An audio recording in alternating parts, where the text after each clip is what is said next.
Hi there, thanks for tuning in. Season 3, Episode 2. Got a few jobs to get out of the way today. I think I'm going to be looking at brake flexes, brake calipers, gas ram install, first coat of paint on the radiator, and hopefully fuel tank installation. So let's see what we're going to look at first. Alright, so first of all we'll just look at the workings of the shoes on the rear brakes that the handbrake activates. So these will expand out and push against the inside of the disc when the handbrake comes on. And to adjust these when the wheel's on, not when the wheel's actually on, but when the disc and everything is on, you simply put a screwdriver in here, flat blade, and you can work this cog up and down. And it basically pushes or pulls in the discs, so you can give this extra fine adjustment. I normally have it just before IVA, just slightly scuffing on the inside of the disc, so that when the handbrake comes on, it can, it's going to give full strength, etc. So that's how it's adjusted. It obviously stays a little bit more central when the disc is on. I think you do. To expand them out, you do up on the passenger side, and that pushes them out, and on the driver's side, to push them out, it's down. But experiment. So what it looks like, and I've just left the covers on here just to stop the kids getting greasy.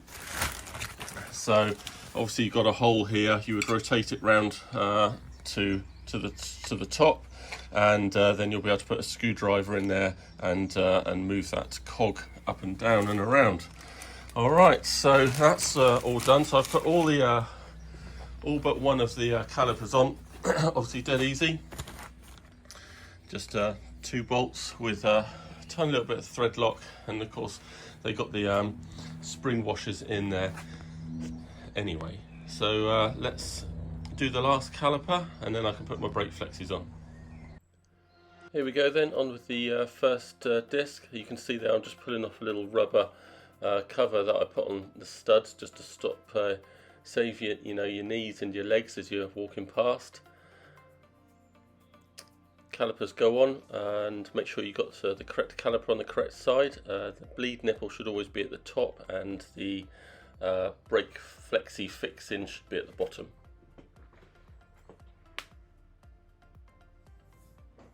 Pretty simple. Touch the thread lock if you feel the need, and they have the spring washers as well.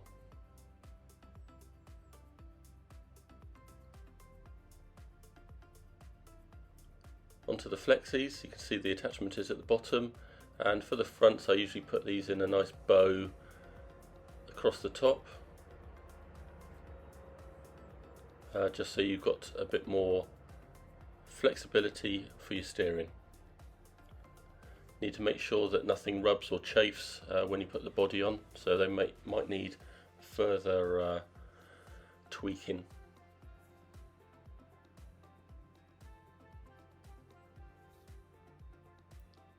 I only nip these up to only just tight. You don't want to overdo it, and you want to give yourself plenty of flexibility in case there are leaks, and you can just give it another quarter or half turn.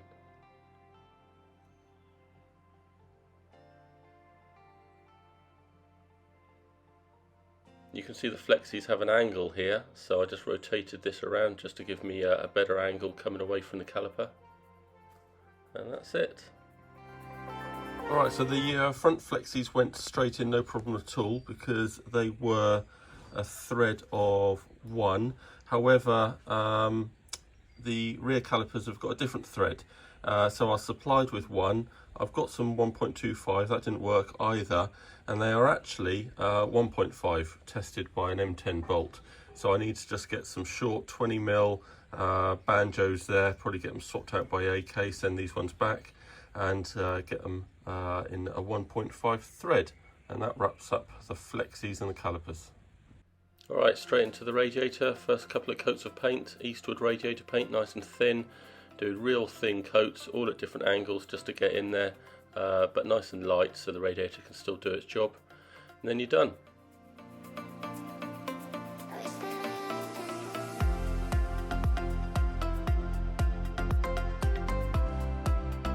Alright, so onto the parking handbrake now. So I've sent it all in bits. This section here actually came from the original handbrake lever, which isn't needed, but I do need this bit, so it should have been included in this. So I think I've got a good handle on this. Basically the two handbrake cables are going to be coming in here, and the lever will be pushed outwards, and it will pull the handbrake lever wires. So that's all cool. These are the only bolts that fit in there, but I don't know why these M10s were included. So I think actually I'm actually going to just drill this out ever so slightly just to allow these M10s in. They nearly fit, because I think there's a lot of pressure on this gas ram when it pushes out, and perhaps I can use these for the other pivot points, because there will need to be a pivot point here, for example, as it pivots in and out. Now, with the spacers and everything that's supplied, if I was to push that up tight, then this would be fairly jammed in here, and it does need a slight bit of up and down movement, but definitely a little bit of left and right movement, because of course as this pushes out, it's going to be pushing out in an arc, so it will need a little bit of travel. So I'm going to pad this out with a few more not too tightly though. I'm going to put a couple more washers in there, but then leave it a little bit of room. Have this spaced out fractionally more, and then it will allow this to slightly pivot left and right. This might come out just a touch more, but this was the long bolts that was supplied, and there's not a lot more distance on there. So we'll have to just see how that goes, and it may be that it may be all right. If that's now straight, then that might be enough room for it to just pivot very slightly, because of course the pivot of this bar can't move. You know, it's only going to be at a fixed point, and this is nearly a straight line, just a slight arc. So this actually should be fine, just with a tiny little bit of movement allowed. So I think that's the way forward. So let's go and see how it's going to look on the car. Okay, so my first realization is I can actually swap these over, and then these slots and this bracket here is going to be on the outside, and thereby giving me a lot more space for the ram in the middle. So I need to swap this these two sides over, so let's just do that. So just loosely held in position. I have obviously got the benefit of my previous chassis, which had this handbrake fitted, so I know it goes in this orientation. So plenty of room now in between, or there will be when these are actually fitted straight, just to give it a little bit of left and right. So I'm pretty happy with all that. So I guess I've just got to line this all up. Don't go past the top there, mark some holes up, and get it fitted. Okay, so the basic mock-up is here. I'm going to add a lot more washers and things, obviously, at all these points. Washers here, large M8s, intentionally turned upside down here, so I've got a smooth plate for this to go arm to slide in and out. So it's essentially something like that. And then this arm is obviously just going to be mounted around here, and that should fit nicely. We need to get obviously the right place. Let me just line you up here. What on earth am I pointing at? About there. Okay, so I need to get this lined up slightly, so that that pivot point there is on the arm is a lot further out. So I need to adjust the handbrake cable so it's right on it. But yeah, so I'm going to just do the finessing, and then we'll drill these couple of mounting holes up here. Alright, so we know how to drill holes. First of all, I'm just using a punch just so I get them roughly in the right place. Get in there with a drill, nice and sharp, and then I am Just putting a bit of WD-40 on my bit there to drill out the threads. Just helps it cut through and makes a nice thread.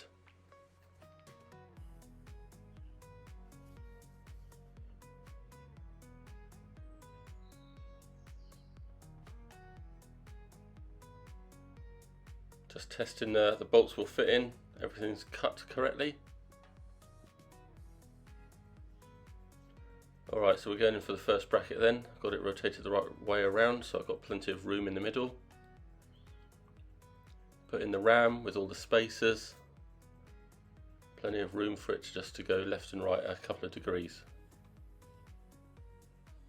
And mark up the next holes. Alright then, so that's all fitted. So it seems to be mostly over on this left hand side, but the movement of the arc will actually make it move over to the right ever so slightly.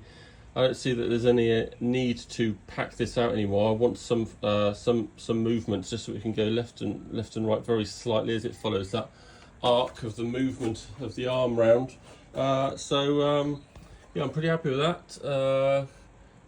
Nice and level, just enough movement in here. Obviously copper grease all over the shop. Alright, so straight into the top radiator mount. You can see that's fitted in the top, a couple of big M12 straight in. Let's see how straight that all is. I'm just going to fit the bottom mount now. So once the top bracket is on, do the bottom bracket.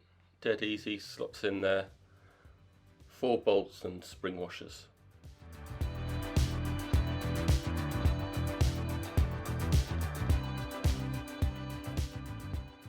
Alright then, so the radiator mount seem pretty good. So now we've got to fit the radiator. So these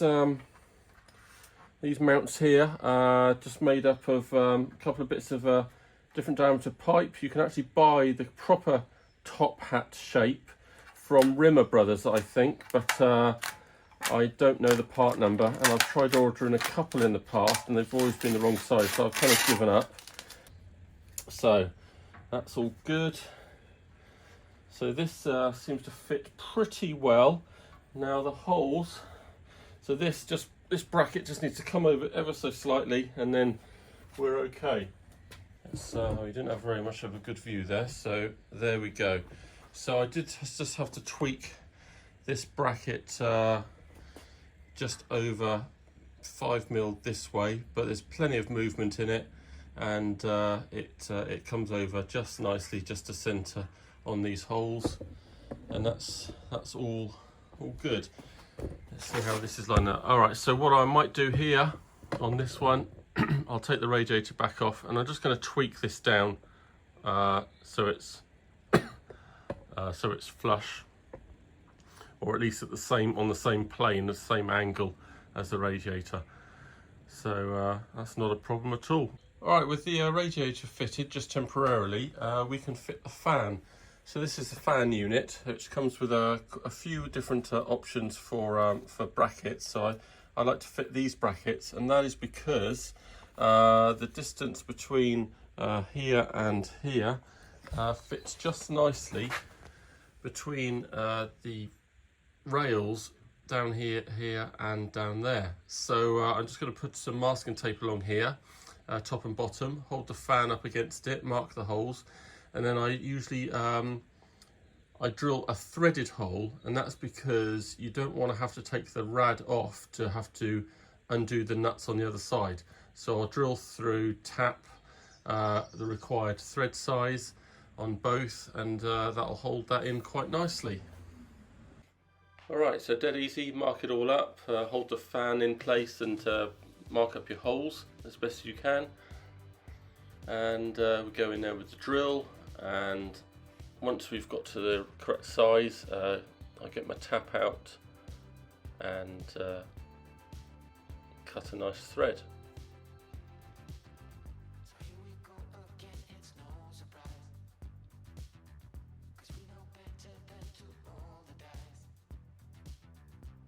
And fit the fan in place. It can can't fight it when it feels so true. You don't need crazy like no one else. Okay, so not too many progress videos for the fan, because basically my head was in the way all the time. But you can see there that it's all installed nicely, nice threaded holes. I did find that something had changed, so luckily with the fan they come with 2 extra long legs to fit on here, so I just cut one of them down and was able to drill a hole in the correct place that I needed there. So anyway, all fitted nicely and secure, a bit of thread lock on each of those, and you can see the threads, they poke through. I could have cut these shorter, but they don't interfere with the rad at all. It's 14-15 mil away. Anyway, that's all good. Now as we go past the rest of the gear here, lights and stuff ready for their fitting, I'm going to turn my attention to the fuel tank. So the fuel tank, pretty simple to fit. However, I really wrestle with the fact that this could be full of fuel. It is obviously extremely heavy, and it's only held up by 5 bolts. Now, it's not the bolts that are the issue. Obviously, I can put bolts in here. I could put a larger washer in here to spread the weight. But the fact is, these bolts are going into a thread that I'm cutting. And how big is that thread? How many full threads are there in this steel bar? Now, I think this steel bar is a good 4 mil thick, but I am still concerned about it. Concerned enough that in the previous builds, I've drilled another hole in each of these tabs. So I have a total of 10 bolts and 10 threads holding it all up. Well, that is probably overkill. I think what I'm going to do, I'm going to split the difference. I'm going to be drilling an extra hole in just 3 tabs, this one, the one the other side, and this one here, so that we can have a total of 8 bolts and 8 threads holding the fuel tank up. So yeah, so I'm going to drill the holes first, and then we'll position it all with some spacers, so it's positioned squarely in the frame and not resting against the frame at all, and then we can drill and tap. Alright, so get some decent drill bits to get through this stainless steel, but not too much of a problem really, and I'm just cutting about 3 extra 8 mil holes. I sometimes do them a half mil, bit wider, just to give you a bit more play, because cutting holes is quite hard to get really accurate. And then just jack up the fuel tank into place, dead easy with one hand, and the trolley jack there, and using spacers well spaced out either side from the chassis, and mark up the holes to be cut.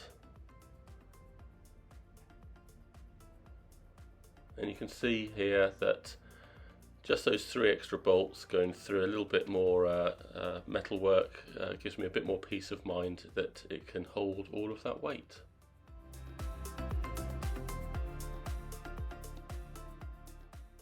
Right, so now on to one of the more trickier bits of the build, and that is laying the brake and clutch lines. So let's have a look at all the bits that I've got and what I need to put in and where it needs to go. Alright then, so I'm having an LS3 engine, so I've got the required parts for that. First of all, got the fuel filter, and I'll show you how to install the metal 50 micron filter inside of that. Direction of flow towards the pointy end, so it's coming from the fuel tank that way. And then we got the fuel pump, direction of flow this way towards the terminals, so that will be going in there. Got the required kind of 10 mil ends on there, push fit, put a Jubilee clip on, etc. Fuel filter comes with handy clips, so that I'll just be drilling some holes into the chassis and fixing that around on this side. And then we got some large P clips here that came with the pump, and again they will be going around here just after the brake here. So we'll have a short piece of hose going around the bend, and then they'll go here, and hopefully it'll we'll do it flush with the bottom of the chassis, and it should just be low enough to miss the gearbox. So that's that. Now I haven't got quite all the parts that I need at the moment. I need the sort of female version of this, two of those, there it is there in the diagram.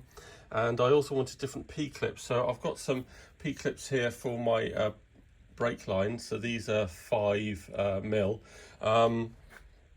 which is just right for the brake line. However, they're quite long, although they do hold the pipe away from the chassis, which can be good in some situations.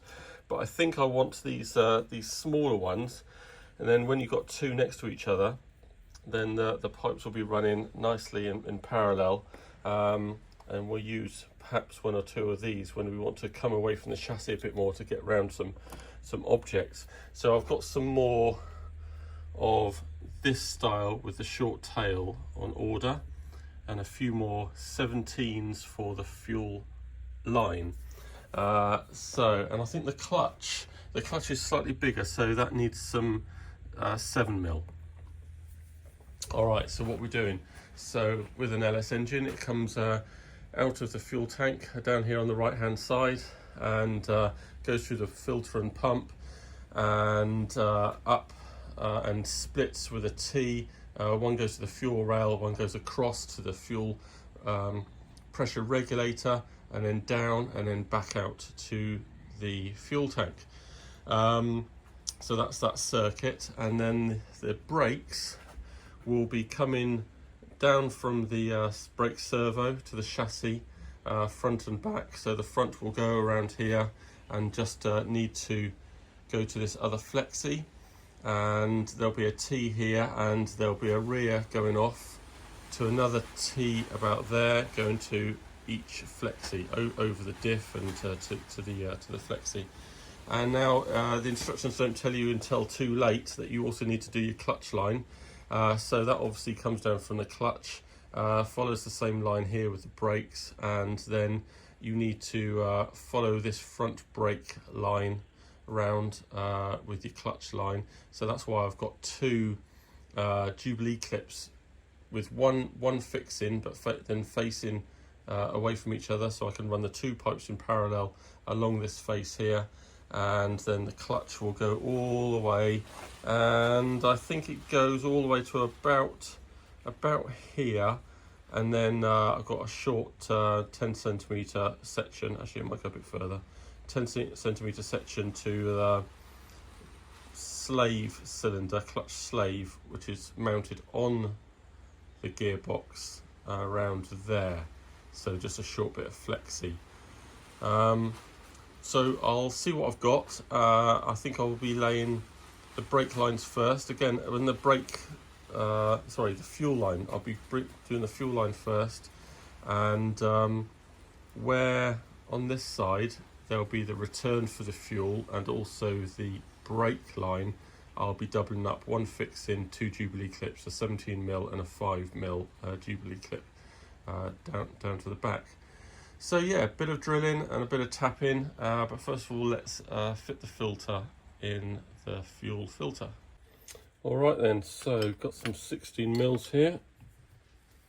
Break that off.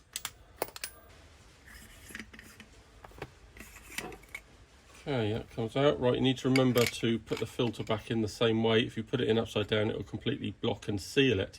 So there's the paper filter, and there's the metal filter. Okay. So here we go, marking it up on the chassis here, the fuel filter first. I usually have it on a slightly downward plane, sloping downwards towards the diff, just so the fuel pipe is coming out at sort of the right angle, but not too much. It's only a couple of degrees facing down, and the fuel pump is just straight. And using the right angle drill, get some holes in there.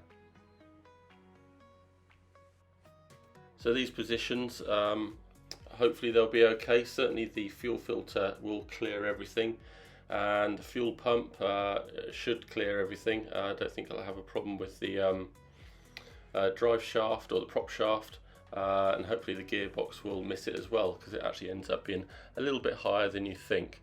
But even if it's running right next to it, it should clear it just fine.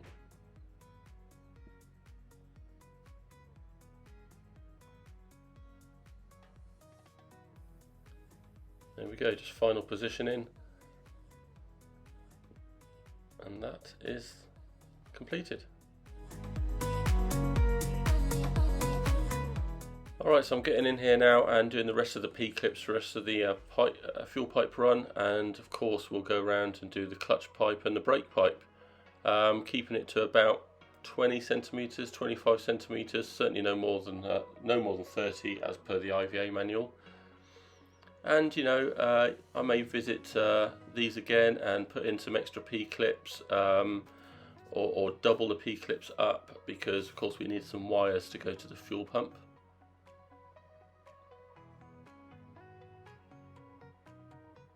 But just dead easy to get in there, right angle drill, and you can knock them all out fairly quickly. Get the length of your fuel pipe set and you can neaten that up. Okay, so there's the first bit of piping. Remember to do fixings every 30 centimeters. I do a lot less, I do about 25, just in case anything changes in the IVA manual. So you can see it coming in here. These P-clips hold this pipe quite tight, so I can keep the pipe away from this edge here, just pushes around there. And then obviously this is going to go up at an angle and go up to the T piece before splitting off to the fuel rail, etc. So I'm very happy with all of that. I've got a top tip. I've tried lots of pipe ends and things. I tried those sort of plastic push-on ones that you put the clip over the top of, but that seems to just hinder you doing it up, and it can slide and things. So what I am now doing, I'm using some wiring loom sort of tape. It's quite thin, pretty sticky. It's a bugger to get off once it's on. But if you just push the wires back a little bit, the exposed braid, push it back a little bit whilst it's in place. So you don't want to put this on, I don't think, before you put it onto the fitting, because it'll make it too tight. But when it's in place, you can just cut off a couple of inches and wrap it round here, and it makes a really nice finish. And then it will tighten just fine with your Jubilee type clip or whatever else you use.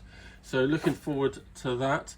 Another thing for the fuel pump, make sure that your positive and negative are easy to get to. You don't want one of the terminals finishing up at the top here, because it will be really quite difficult to get to and tighten up your wire. So make sure they're sort of horizontal, and I'll bring my wire across here and go into the terminals, I should think. And I might even be able to use the same clips, because there is just a little corner with a bit of space.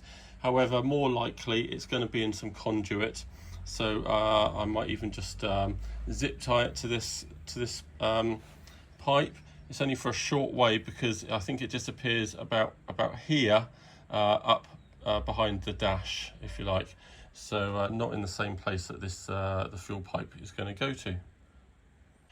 Okay, so I'm just going to measure now a couple of bits of pipe to go from the pump to the filter, and then from the filter out to the fuel tank. So you can see here I'm just doubling up a clip, just showing you how I put them in. And that'll be for your fuel line, and that's the return side, and for the brakes that go to brake pipe that goes to the rear. Alright then, so I've got some hoses cut to length, drilled some holes. Pretty much all I can do at the moment until I've got some more P-clips and also some more hose clips to go on the end. So can't seal all that up just yet. Can't work out exact lengths of brake lines, etc. until I've got the clips in place and I know the exact route. So I'm not going to guess or anything, so we're going to move on to header tank and the windscreen washer tank. So they need to be fitted across this bar here. I've got the air filter out just to give me an idea of where to go. Now, I know that they are going to go pretty close to up here, but if I can give any gap at all this way, particularly on this side, because the ram bracket fixing for the bonnet sticks out of the body very, very close to the header tank. So if I can just tweak the header tank a little bit more out that way, and obviously I'm going to then have to do the same on this one to make it symmetrical, but I do know that the bracket for the ram is a slightly different height, ends up being a slightly different height and doesn't stick out quite so far. Certainly that's been the case on the last three. Anyway, so I'm going to get some masking tape up and balance the header and washer tanks here and just see what kind of gapping we've got. Alright, so this is where I am with the tanks hard up against the left and right of the bracket that holds the radiator in. So this is the filter. Now it doesn't want to be hard up against the fan, which is here, and I know it hangs down lower than you think, or you can push it down a lot lower. So anyway, I'm about here, and I haven't got a lot of room actually. I think I can edge each one in about 5mm. And we're just going to have to hope that that ram misses the header tank when it's on. Obviously the connection tube, the highly polished air tube that goes into the engine, fits within this filter, so that is smaller. So the header tank and washer bottle can go up a bit closer to the air filter. So I think I might just edge them in about, yeah, maybe 7 or 8mm each, and then mark the holes and drill them out. Okay, so I'm pretty happy with that positioning, and now same as before, drill, tap, rinse and repeat.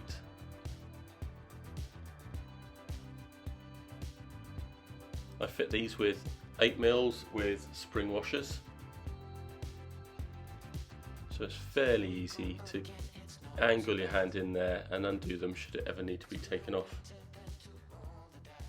but it is quite restricted once the body is on. Alright then, so back to the brake and fuel lines. I'm going to start laying the brake lines now because I've got my T-pieces. So I've just mounted them, I've drilled and tapped through there. Need some good drill bits to get through that plate. So that's all lined up, and obviously got a P-clip there just for the bits that goes round to the top of the diff, and then we'll come in to here. Got my parts laid out. Need to remember to lay out all your parts so you don't forget to put them onto your brake lines before you flare. So I'm going to come around here, nice straight line there. I haven't got my P-clips yet, but easy to keep a straight line to here. And then it's going to wrap around the bend, and then it's going to come out of here, and then I'm going to angle it up to here and straight through into this one. I have in the past put a P-clip here around the other way, just to keep that straight line, but I've measured this distance, it's less than 30 centimeters, so I'm happy with that. And then my brake line from the rear is going to come around here, just whip around here, straight through this one actually, so mounted on the side, and that will go there, straight into the silver connector there, and it will finish about 4 inches up, just a gentle bend up, which can be man-handled later. From the front, so I've got my my holes drilled. I'll just mount the P-clips in a sec, and that's going to come round to this T here, short piece here, and then that will continue on round here and through to that connector. Now this middle hole, so it will be in the middle, that will be going to, that's my clutch, and that will be going to that female connector, and that also needs to come around to the front there, so that will also be coming round a little bit lower than the brake line, and it will go round here and just do a little jump over that, and I'm going to have 2 P-clips here mounted a bit like these ones here, so the clutch will be in the lower P-clip and the brake will be in the higher P-clip, and that will come round, and that will finish. I think my last connection is about here, so then I then have a bit of straight pipe, and then I have my flexi, but I do need to just measure that to make sure. I haven't finished drilling the holes for the clutch line, but clutch line's certainly something to remember when you're coming around the front here. Anyway, I'm on the brake lines first of all, so I think I'll set the camera up and I'll just show you hopefully making the brake lines. Alright, so let's start off with this little piece. So after I've set the T-piece in the correct position, I'm just guesstimating the kind of length that I need there. I am a little bit hindered with the tools that I've got, that it can only be so short before I can't get a tool in there to make a flare on each end. But just having a good guess there. Got it right, got a bend, got the correct flares on each side.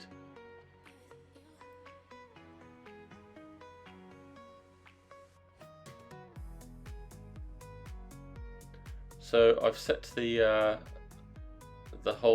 long length in already. That was a lot of finagling. AK do this in 2 pieces because it's fairly difficult to do in 1 piece. Trying to bend it and flex it and see where you need to put a bend next. So I would suggest doing it in 2 pieces, make it a lot more simple. Remember to put your parts on the pipe before you put your flare on. Save you wasting any pipe and having to do it again. And you can see here that I just need 1 clip to support this length, which is handy because that back plate there is fairly thick to try and get through. And now we're moving on to the front. So it's a fairly simple shape. I think it's about 17 inches that front section, but the sides do need a little angle to get over those fittings for the lower wishbone. But just keep putting it back into place and putting a nice bend in, and just keep on testing. So I'm just fitting this now just to make sure it's in the right place before I put my next bend in.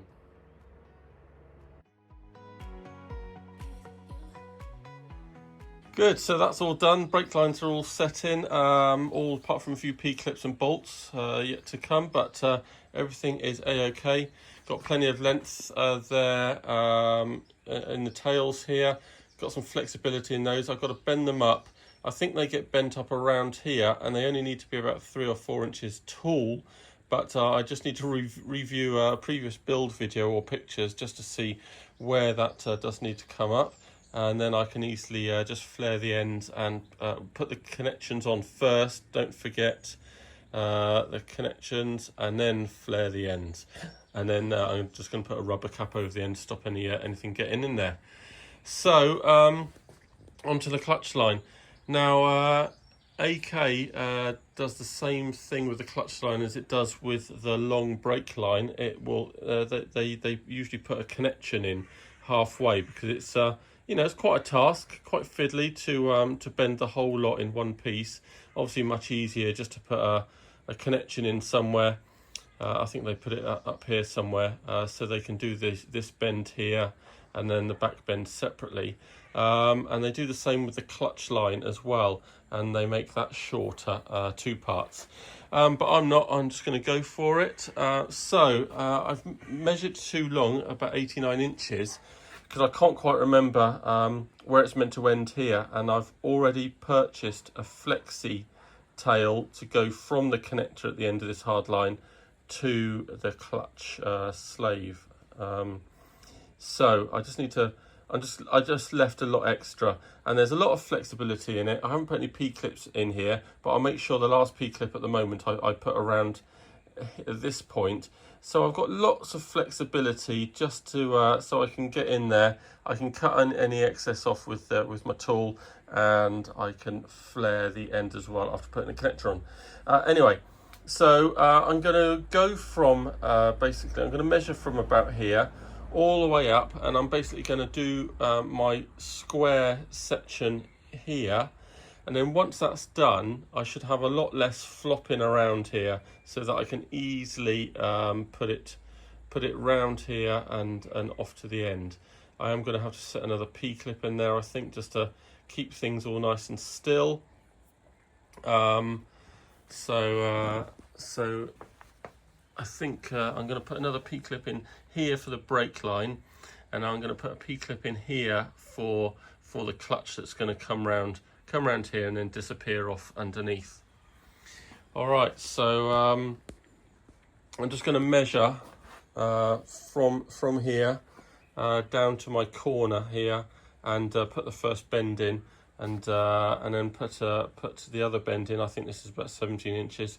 Put another bend in, and then basically I've got that box section, and I've got a lot less to deal with.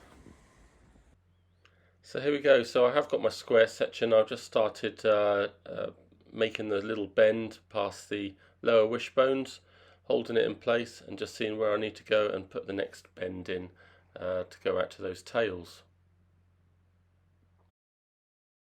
Alright then, so we are pretty much done there with setting the lines in. I've got some more P-clips yet to arrive on eBay. That's not going to hold us up. Again, I've got clips to arrive for finishing off the fuel line. But essentially, we're all in. So I've got a couple of clips to fit in over there, and also up this clutch line just here. But I've got the one or two clips in. Now when I measured around here, this distance here for the brake line ended up being about 31 centimeters, so not taking any chances. Slung another couple of P-clips in there, yet to be done up neatly, just to have that positioned correctly. So so really happy with that. All the lines all nicely in there. These tails are definitely too long, but so much flex on them, I can shorten them as required once I've got the body on.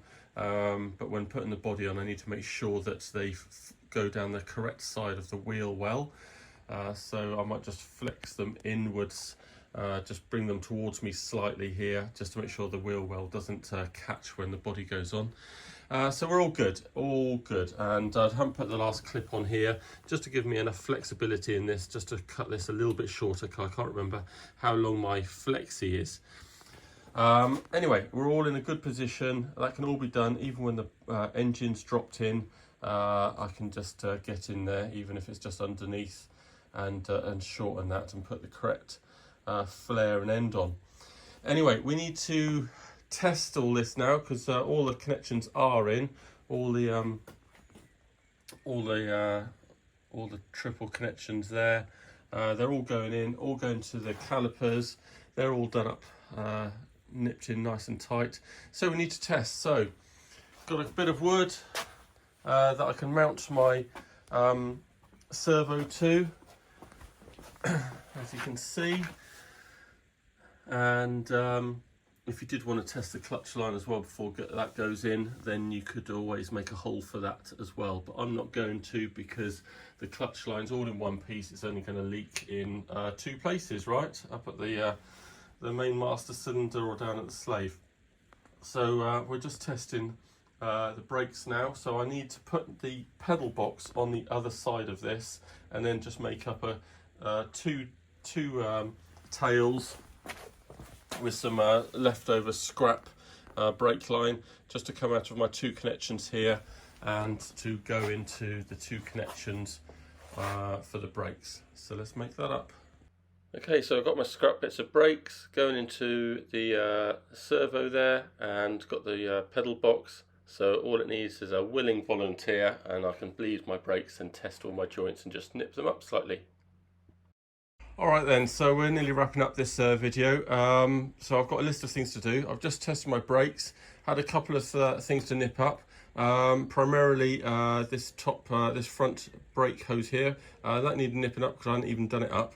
I do think it's quite good if you've got a few leaks, because it means you haven't like killed the connection and really tightened it too much. Because if you've got a leak and you've over tightened it, then you've got nothing else to play with. So so there we go. That's all successful. Had my son doing that. Brake pedal got nice and hard. Obviously starting off at the rear passenger, then onto the driver's side, and then front passenger, and then front driver. So happy my brake system all works, and the brake servo all seems to be a-okay. So I've got a list of jobs to do before body on, and take my advice, just do them, because if you keep putting them off, when it becomes time to put the body on, you'll be a bit cheesed off that you've forgotten to do these jobs. And the jobs are to grease. So I've got a grease gun here, and that's to grease these drive shafts. So you can see the grease nipple in there. The instructions say grease them once you put them on. I think that's maybe a bad move. It'd be a good idea to grease them before you put them on. This one's not too bad at the diff side, but the one on the where the hub is actually really quite difficult to get to, especially if you're where am I trying to show you there? Especially if you've got quite a long attachment on your grease gun. So I found the best position for this was actually rotated right down to the bottom, and it came in at this angle. And actually that was quite a good, nice straight line. And you can see I've put enough in there because it started oozing out of the joint there. So as soon as it starts oozing out, you've done your job. Yeah, so again, the angle for this was coming up, and it was in that kind of angle there. So all happy with that. And once I've done the greasing, another job, so I had my first electric handbrake on the previous car, and I remembered that this connection here is really quite difficult to get to. Where is it? It's just hanging out the front there. Okay, so I highly recommend wiring up the connector and putting about 2 foot, 3 foot of wire on. It's basically got to go from there. I think I routed it through the old handbrake cable slot there, which is quite good. Obviously in some nice conduit of the correct size, and then just have the cable, just the flex just going out to the side, so not to get squashed where the body sits. Just have it hanging out the side, and then it's really easy to get to and wire up. So I'm going to do that connection next, and if I just refer to my test brakes, grease drive shafts, put oil in the diff, and do my my brake wires. So again, I've got to put oil in the diff, and you also have to put oil in the gearbox, and I highly recommend you do both of those before you put the body on. So I've got a little time, I guess, because I've got to do the gearbox as well, but I will be putting some oil in the diff before I forget. So there we go. I think that is enough of a rolling chassis. So I'm pretty pleased with the progress so far. I'm quite happy with how it's gone. It's all pretty quick, so I'm happy to mix that in with a bit of family time because the engine isn't due for about another 3 or 4 weeks. So what's next? Well, I've got a couple of steering columns that I'm going to sort out and get prepped up, ready to install, and then we're going to have a look at the body and start making some headlamp holes and some indicator holes, and maybe even get around to looking at the heater as well. I'll see you again.